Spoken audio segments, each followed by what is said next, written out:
Честита почти нова година! Вече работя с китайския календар. Стандартната астрология е твърде надценена. Добре дошли в китайския хороскоп на Алена. Сама го преписах. Нихао!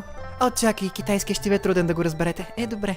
Здрасти! На 1 февруари приветстваме годината на черния воден тигър и за това се надъхах да ви разкажа най-важните факти за всяка от китайските зодии. Кажи им, че книгата с китайския хороскоп ти я купиха. Това е мъжът ми, игнорирайте го. Плъх. Очаква ви една плъховна година. Няма такава дума. Скъпи млъкни. Бик. Вие сте български цар от миналия век. Схванахте ли?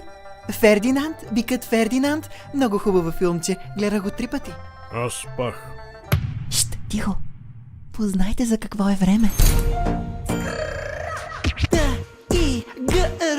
Рап за тигъра, идва вихърът, как ти Алена да рапира, яко бива я обратно при тигъра. Пичага помни това и не е готин дракон, но е зодия на годината.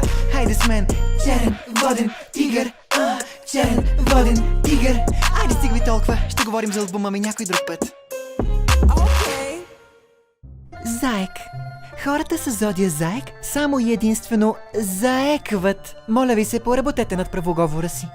Дракон. Дракон! Добре, нека сме честни. Буквално сте дракон. Питайте се кое е обратното на неудачник. Това сте вие. Дева.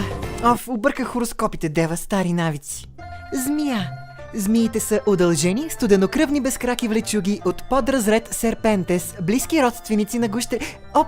Това е било статията от Википедия. Извинявам се, иначе, относно зодията Змия, виждали ли сте змии? Ио! Кон. Тъгада.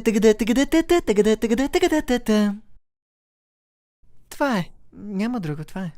Овца. Че това съм аз, бе! Даже си виждам годината, 1950, т.е. 91. Аз все пак към момент навърших 30. Моля ви се, мили мои. Маймуна. Знаете ли какво? Ще излезе човек от вас. Схванахте ли шега с еволюцията? Разрешавам да се смеете сега. Петел. Звучи като креативно заглавие на фирма за телефонни услуги, като Петеленор. Куче. Много яко вървите с сладко-кисел сос. Отворила съм книгата с китайски рецепти. Сега каквото и да кажа за вас ще бъде неловко. Дайте да продължим нататък. Свиня. Какво бе? Не на тебе, бе, говоря за зодията. Глиган нещастен. Свиждането приключи. За момент забравих, че съм в психиатрична клиника още от предишния епизод, където по някаква причина откачих заради 13-та зодия. Добре, може ли само да кажа последни думи? Добре. Скъпи, после ще вземеш микрофона, нали? Добре. Честита почти нова година. Някакви тарикати ме качват в TikTok нелегално, в Декики Бой търсете хороскопа официално.